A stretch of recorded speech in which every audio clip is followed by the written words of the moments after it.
Welcome to the BEI podcast. I'm Lutricia. You know, there's been a lot of talk about DEI, diversity, equity, and inclusion. Instead, we're going to focus on BEI, bigotry, exclusion, and ignorance. Our country has been plagued with it since it was founded. Qualified citizens are denied leadership, silenced, labeled incompetent, all because of who they are or what they look like. We ask, what does it mean to be qualified, and who decides? How do we determine who gets to participate in the American experiment? Can we live up to the principles of our democracy, liberty, and justice for all?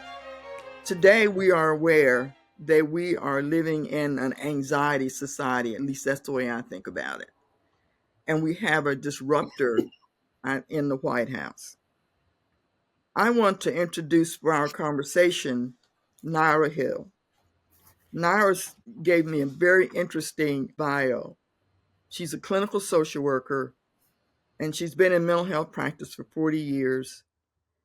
Her work in the field has focused on mental health, well-being, empowerment of all people, particularly marginalized individuals and communities.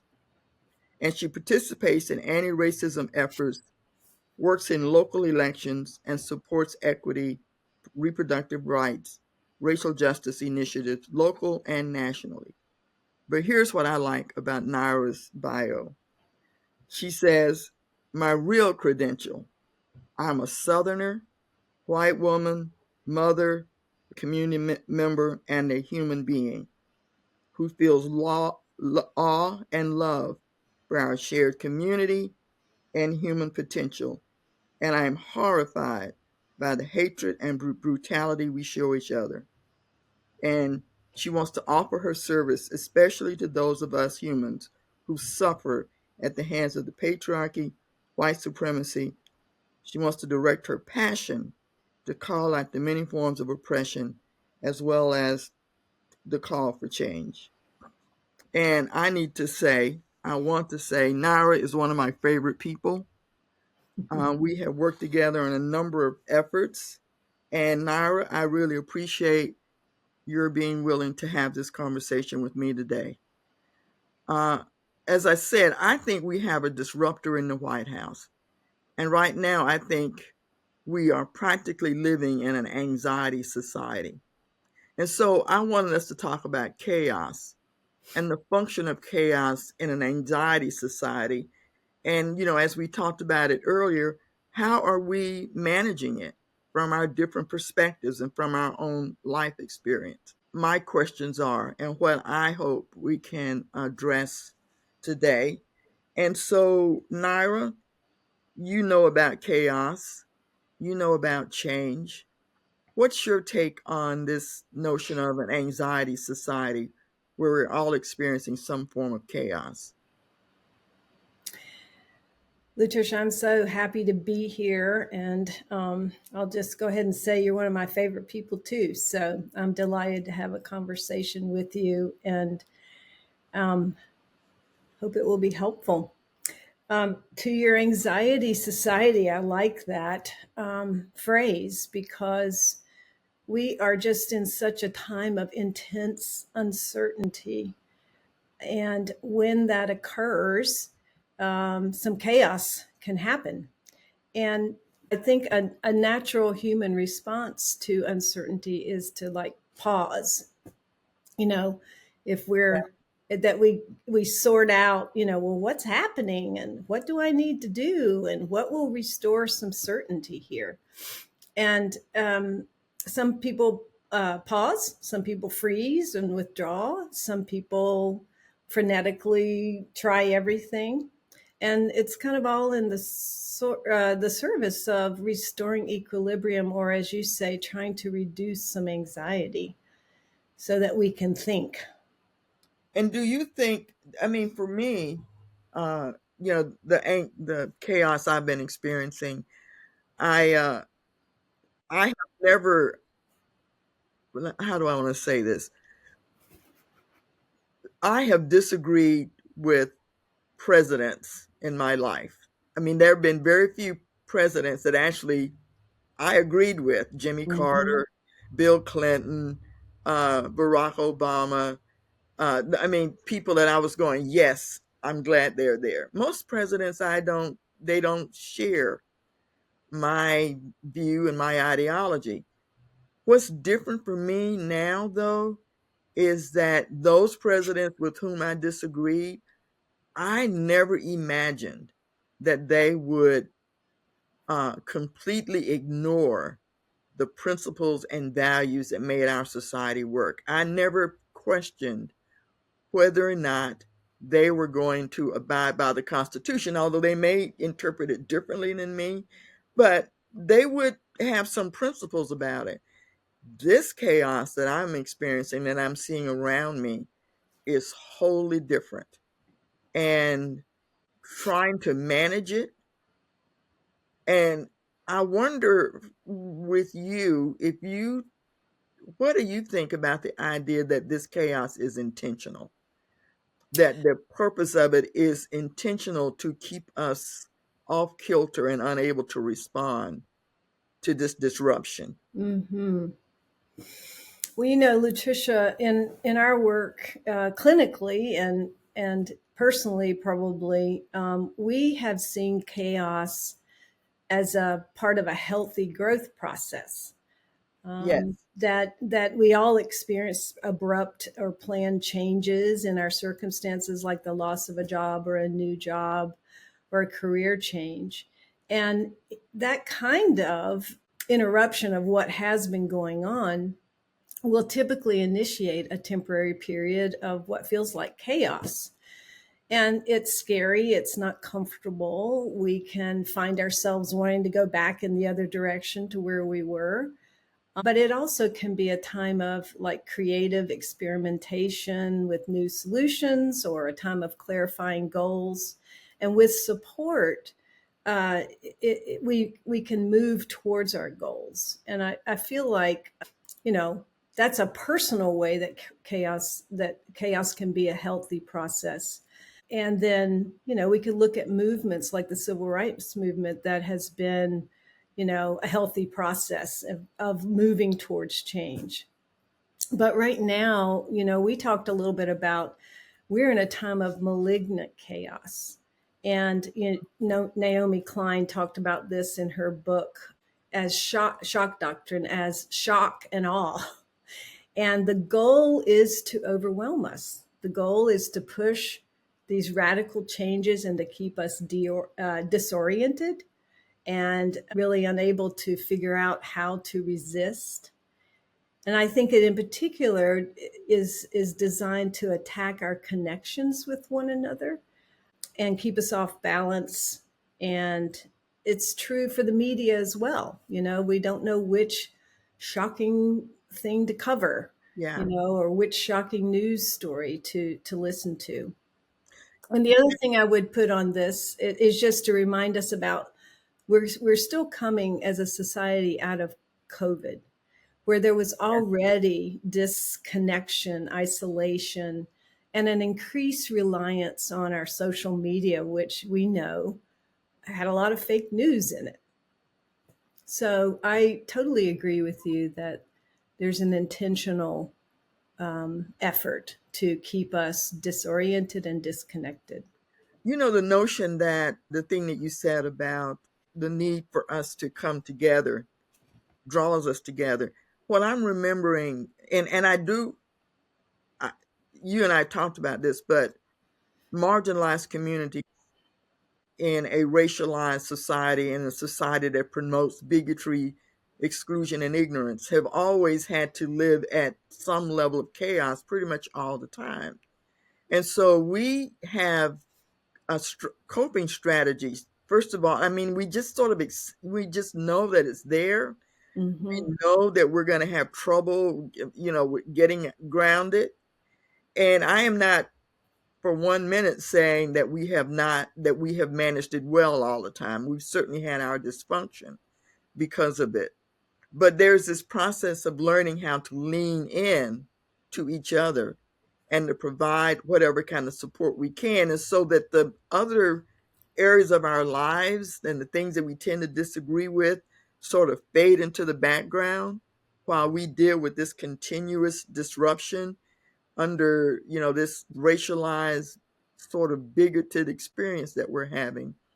And so, I don't know, and maybe this is a function of chaos as well. I don't know what the strategy is right now for how we move out of this. And Virginia Satir talks about practice and integration, like that kind of gets us out of chaos. Mm-hmm.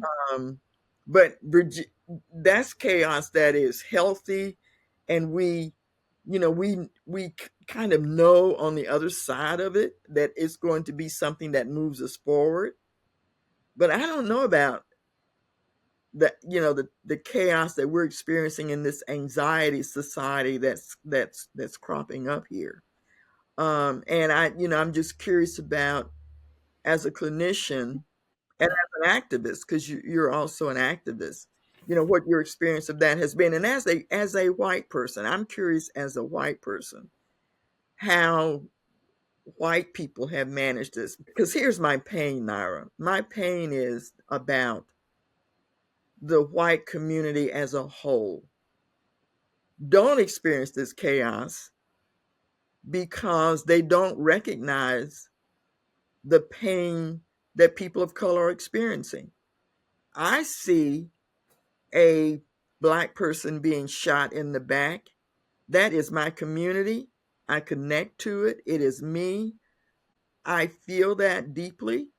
If it's happening over and over, like I'm from South Carolina, Yeah. and I remember the uh, killing in Charleston, South Carolina at Mother Emanuel Church. First of all, I used to go to Mother Emanuel Church when we were doing civil rights stuff, and Mother Emanuel was the place that we gathered. But for me to see 9 Black people shot at a prayer meeting just upended my life. I wasn't there. Mm-hmm. It was South Carolina, and and it was my state, and I connected to that, but I wasn't there. I wasn't the one getting shot. I wasn't, I didn't lose anybody, but it upended my life for a while. And I don't know that white people have that kind of experience when they see that kind of trauma happening. And it happens a lot. And what I see is some version of ain't it awful? And then white folks, as a rule, just keep going on with their day. I think so. I don't know if we want to talk about before, before now, or now and now, Go but wherever you want to with it. yeah, yeah. I think, when I was thinking about how social media during COVID was really kind of impactful in both directions to help people be more aware of what was happening. Black Lives Matter came out during that time. But at the same time, the rise of fake news was really high as well. I was thinking about how television in the 60s, yeah, 50s, 60s, 60s, when JFK saw the kids being hosed and attacked by dogs, and how everybody in the country could see that. And it was kind of undeniable that it was an important event that happened that got people's consciousness raised. But you, But but in that same my memory of that, and I'm curious about how you would name the experience of the white people that I saw, because I saw white people gathered around this school yelling and screaming and cursing, and this little Black girl was walking up the steps. She might mhm. have been 6 years old. So were those white people in chaos, or was something else going on here? I mean, has the white community been in chaos ever since we like started the civil rights movement, and have not been able to get their footing? I'm just curious about your take on that. Mhm. Well, I think there are many. white people who got footing because they saw the undeniable pictures of brutality and cruelty and hatred and against Black people. And I think that some did what we could end up doing now, which because things feel futile or we feel isolated or we've lost trust, we could try to go back to let's just, I mean, I felt that way about Biden. I like, let's just get things settled down again. Mm-hmm. It didn't mean that I didn't want to continue to move in terms of social justice and equity, but I felt like getting back to some stable, air quotes, place might be the place to start from. And I'm not so sure about that now. Yeah. I guess I'm curious about where the average or the dominant culture in general, how they're experiencing this. And I know that there are people who voted for Trump who have some big regrets now. I mean, Mm-hmm. I've been hearing about those. But is there a space in our society, even in our anxiety society, where white people just step into that? It's almost like a bubble, and they are sort of immune or not available to all of this catastrophic, I think, catastrophic changes Right. that are happening. Is there that space either in the white mind or in the white community as a whole where you know what, I'm just going to go into my little space and I'm just not going to worry about it? And quite frankly, the other thing that is significant about that for me is that white people really don't have to. I mean, people of color have to deal with the crazy because the Right. crazy is basically killing them. But white people don't have to deal with it. If they can keep going on living their lives, being prosperous, having children, dealing with that. And they don't, because it doesn't affect them, it seems, they really don't have to deal with that. And I'm just curious about how that influences the way they are managing this disruptive period right now.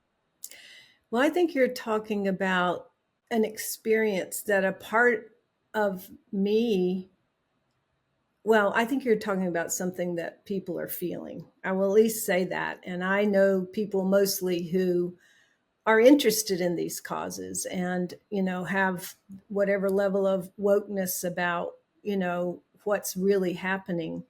But I would call that complacency. There is a big tug to, because it's not affecting me right now, that I could sort of like we did. I mean, I was also thinking about this, like the first Trump presidency was like this event, foreign element event that, we went into chaos a bit. But then when we got Joe Biden, we went back to doing Mm, business as we're doing. And I would prefer that over the Trump. Now yeah. we've got Trump too, that is just way crazy and chaotic. And I do think that, so I want to talk about what that's like for me, and then I'll come back to Okay. that question, I think. But complacency is definitely an option for white people right now. But as a white person, what's different for me is that now I feel like I am absolutely a target for oppression. I've never felt that before. And this is what I hope with support we can kind of trade on a bit here. I'm a white woke person. That's not very popular. I'm a female. That's not very popular. So, in addition to being in shock, I am having the experience of other. Mm, I am in a minority in this country of people who and their ideas about how we should relate to one another and govern ourselves. And I feel afraid, and I feel it's new to not feel like I have the same level of influence about how things go through my vote, or through how much money I give, or through whatever activities I decide to be a part of. And because I don't see our democratic frame holding, you talked about the values that have governed our government in a way. I don't see that holding. I That gives me fear, but also fire to not be complacent. I think a lot of white people have moved back into that's not happening to me and maybe it won't. I don't personally believe that it won't. I believe that it will. It's what Black people have been telling us and what the Ukrainians are telling the rest of the world, like they're coming for us and next they're coming for you. And I absolutely believe that that's a possibility and it's kind of happening right now. But I don't feel it in the way that people of color would be feeling it. Is that kind of addressing what you're asking? Yeah, because I think the thing that is disappointing to me at this point in the situation, besides all the things that we've talked about, I still question how one can be complacent in the presence of massive suffering. How can one be complacent when you shoot a 16-year-old kid, kill him, and then, the person goes to trial and goes free? How can you be complacent when people are being shot in the back? I mean, that's what I don't understand. I mean, is that like a disconnect? Like, here's my fear. My fear is that white people do not see Black people as important as they see themselves. And Mm. because of that, it's really easy to dismiss the suffering that we're experiencing in a bigoted, exclusive, ignorant society. Right. I just, that's my concern. And so then I think if white people don't see us, Black people, other people of color, marginalized folks, gay people, however, whatever those labels are, if they don't see us as important as themselves, then we are incredibly vulnerable Yes. in a violent society that doesn't care whether we live or die. And so for me, that means that anxiety Mm-hmm. just sort of stays there, just kick. And well, actually, I think what I'm discovering about myself is that I get triggered, so that I think about my grandson and I think about my sons and I think, who protects them? I worry my granddaughter just went to Florida because she's a kid and she likes to go hang out at the beach, and I didn't want her to do it.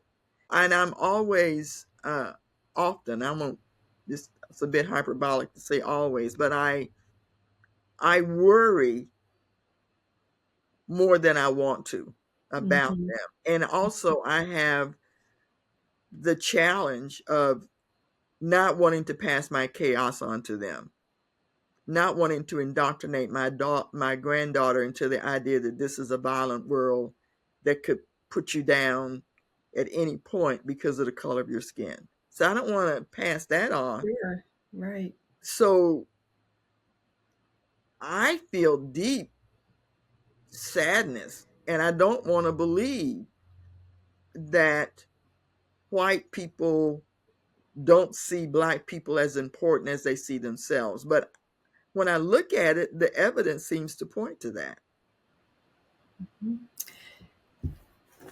And I don't know how people who are already suffering won't be the folks who suffer the most, even if white people do suffer some.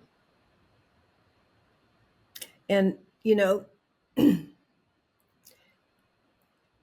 I don't think white people as a group, and again, I know we're talking in kind of, I don't, it, of course, not every white person or every person of color, but I think that they don't have an infrastructure of solidarity that existed in some movements to fall back upon right now to keep them out of that complacency. Those who do, it might be, faith communities, which can be very tricky, because they can be sources of being separate and rather than coming together and building communities. And some faith communities do a beautiful job of that, building community. But I have the question too, because I don't think white people as a group have the resources that were built up over because of suffering and so many years of thoughtful action and nonviolent action to act very quickly right now. And we need to resist now before this stuff feels normal. Get Right? settled in. Yeah. Yeah. Yeah. So I'm curious about you. You were born in Eastern North Carolina, right? Mm-hmm. What Mm-hmm. what city was that? Were you in? A little town called Deep Run. Deep Run. What's that It's not. close to? It's close to Kinston, North Kinston. Carolina. Okay. Mm-hmm. So I think of that area as probably I think of it as pretty racist, to tell you the truth. And Sure. I'm curious about your journey as a white person to where you are and your awareness and your understanding at this point. I mean, what shaped that trajectory that you're on, the trajectory that you're on? What got you on this road, on this journey? Because you don't really, you're one of the people that really, I mean, if we're looking at the metrics, you think of yourself as privileged. You don't have to be doing what you're doing, Mm-hmm. except you're locked into your humanity, so maybe you do. But like on a demographic level, I suspect some white people will be asking you, why are you doing this? It doesn't affect you. I'm Mm-hmm. just curious about your journey. Hmm. Okay. Well, I guess what I would say is that there was almost total separateness between black and white. It, at that time, I wasn't in a family of privilege. This is where class and race intersect because I was in a class of people working class, low working class family that didn't have a lot of means either. And I also happened to be in a family where at least one of my parents was a very respectful person. And I heard the N word around me. But I did not hear it in my home. But we didn't have a lot of connection or interaction with Black folks either, except when we were tobacco farming and everybody worked in the fields. So I'm not sure. I think I had a sense of being other there, because of the circumstances of my family. That's Mhm. nothing like what it must have been like for a Black person living there at that time. We're talking the 50s and 60s and 70s. Yeah. And so I I feel curious about that too. I think it had a lot to do with just the values of my family of respecting other people and caring about them and helping them. I'm a social worker, so I ended up helping lots of people. I had to get away from it to see what was really happening. I didn't know what was happening when I was there. Um, but getting away, getting some education, getting exposure, I was able to, have a different worldview. So emotionally, what did you realize? What was it that fired you up and said, I Well, Well, I remember going to church and I remember the preacher saying, not our regular preacher, but, the hellfire and brimstone revival preacher saying, basically making it very clear that if you weren't a free will Baptist, you were going to go to hell. And if you were Jewish or Black or something like that, you were not going to go to heaven.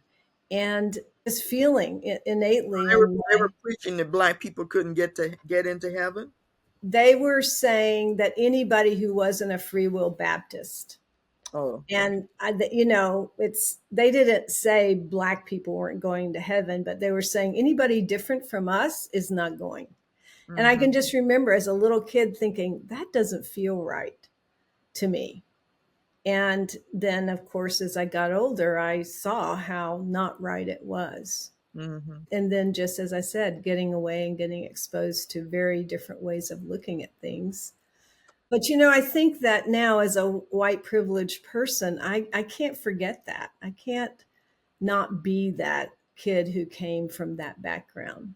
And that extends to, anybody who's being treated inhumanely. That's not okay. But ever since I've known you, which has been a while now, you have been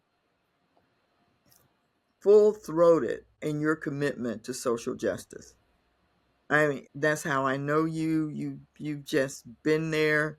You've been supportive, and you carry the kind of deep commitment, which is why I was wondering about your emotional response, because you carry the kind of commitment that says, I have got to do something. As Mm-hmm. I've been reading about the psychosocial costs of racism to white people, it's a really Mm-hmm. interesting study. Mm-hmm. And it says that an anti racist white person is one who experiences informed guilt. And the key word there is informed. In other words, it's the person that know, oh my goodness, this happened.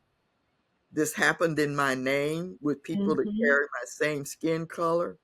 It's Mm-hmm. kind of washing, maybe some of the privileges and advantages I got as a result of the kind of bigotry and racism that we see in this country.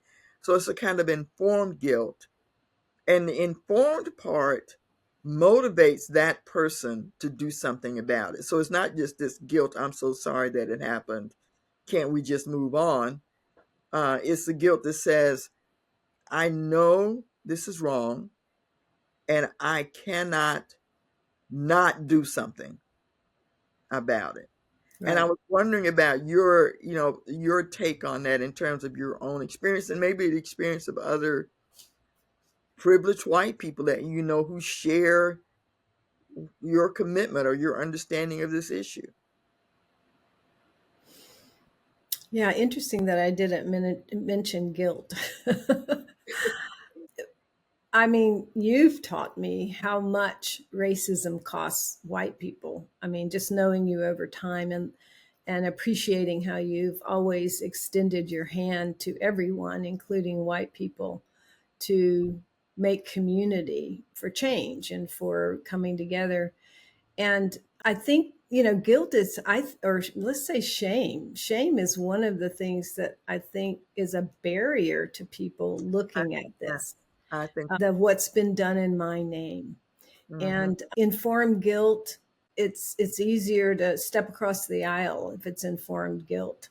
And I've certainly felt a lot of that. I remember being in a workshop with you years and years ago in South Carolina that was a Black White Together workshop, and I was just bawling my eyes out.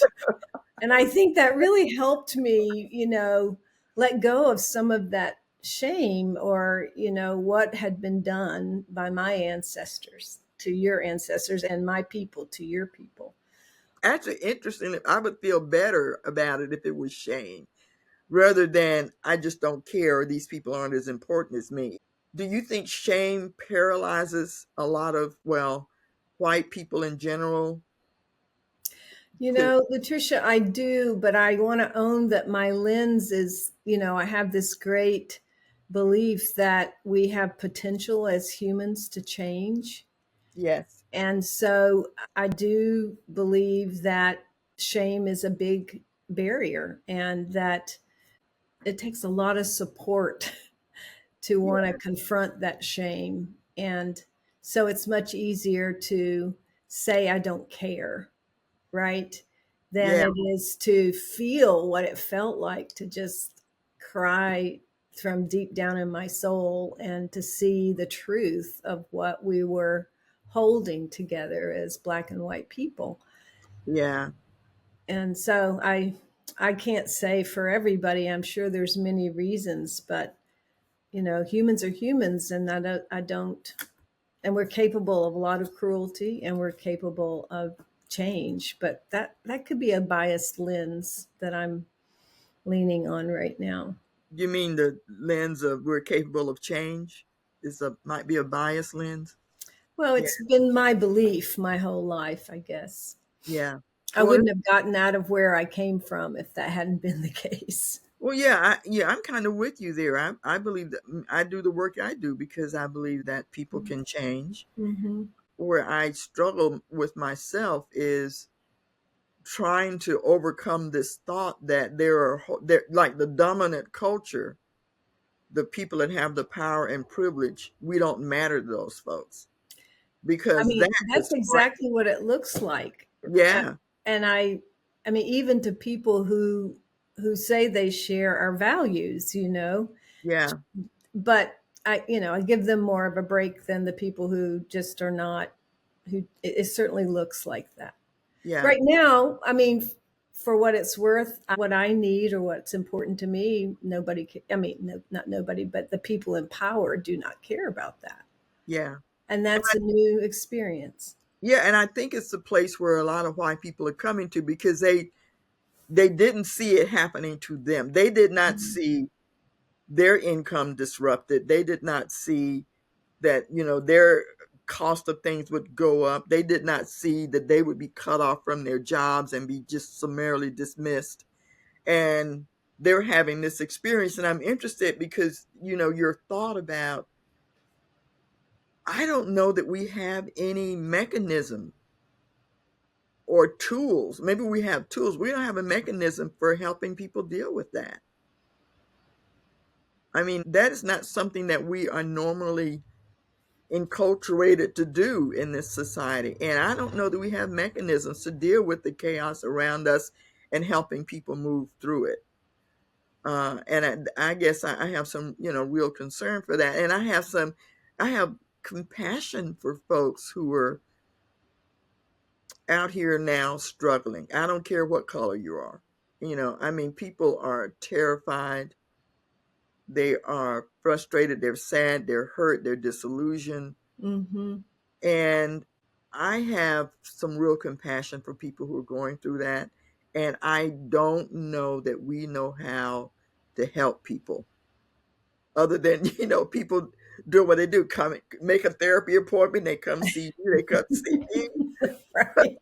Like as a group norm, what do we do? I mean, Michael and I do community building workshops. We do everybody as our own, and we have our here and now conversations as a way of coming together and connecting and taking care of each other. And I kind of hope that grows organically out of the chaos. If we're getting to practice integration, I hope that what grows organically out of this malignant chaos, and I like your word, malignant chaos, is the practice and integration will teach us how to come together. That becomes a natural Mm-hmm.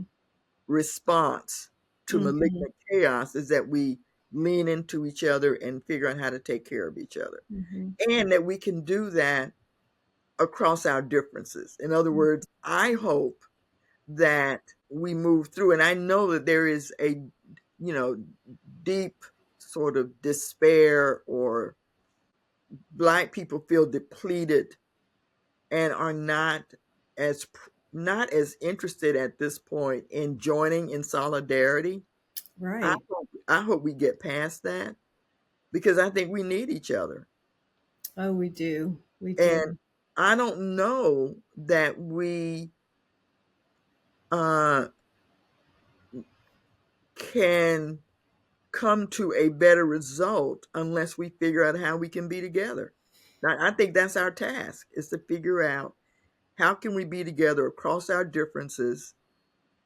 How can we come to, as we talk about on our website, to see everybody as our own and to Mm-hmm. value the inherent worth and dignity of all human beings. Right.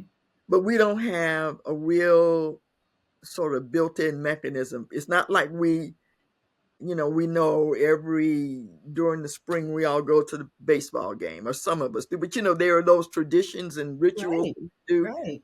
we don't seem to have that when it comes to our relationships with each other.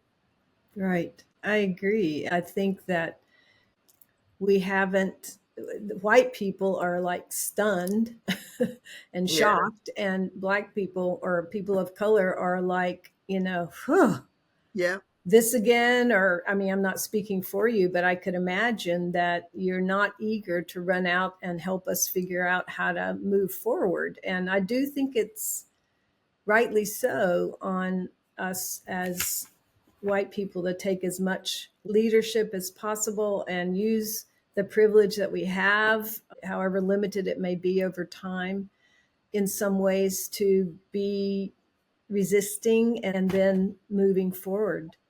how much, I'm just curious, how much teaching do you think you do with other white people around this? Hmm. Hmm. I'm sure that I don't take every opportunity that I have. And I'm in a bubble kind of community where there are people teaching me and I'm teaching them, and we're sharing information and resources and actions. I mean, I do feel like the folks in my immediate group and area, we've gotten kind of up off the floor. It's like, Yeah. what just happened? And we're starting to make calls. We're starting to find smaller initiatives or activities that we can take. And I feel like it's really, people are really saying, I don't know what to do, but I can do this. But Mm-hmm. I don't think we have, I guess organically we'll grow some leadership or some direction or effective directions Mm-hmm. to in which we can come together. I mean, Black Lives Matter was a very multiracial It was. cultural Yeah. movement. So I think we've got some capacity for it, but we're wobbly right Yeah.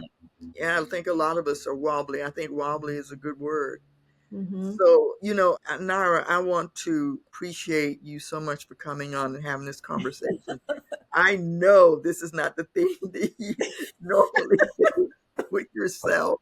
And so I want to appreciate you and appreciate this conversation and your Mm, knowledge and your wisdom. And mm, I hope that we can, have you back again to talk about all the other things that I know mm. and can share with the larger community. So thank you for coming on. And Oh, thank thank the you for being my teacher and my sister. And I want to do what I can and always will. all right. Thank you, Nyra. Thank you, Lutricia. Thank you for tuning in to the BEI podcast. Please visit our website, Everybody as Our Own, and join our monthly Here, HEAR, and Now conversations. If you appreciate this content, please like and subscribe to us. It is deeply appreciated. See you next time.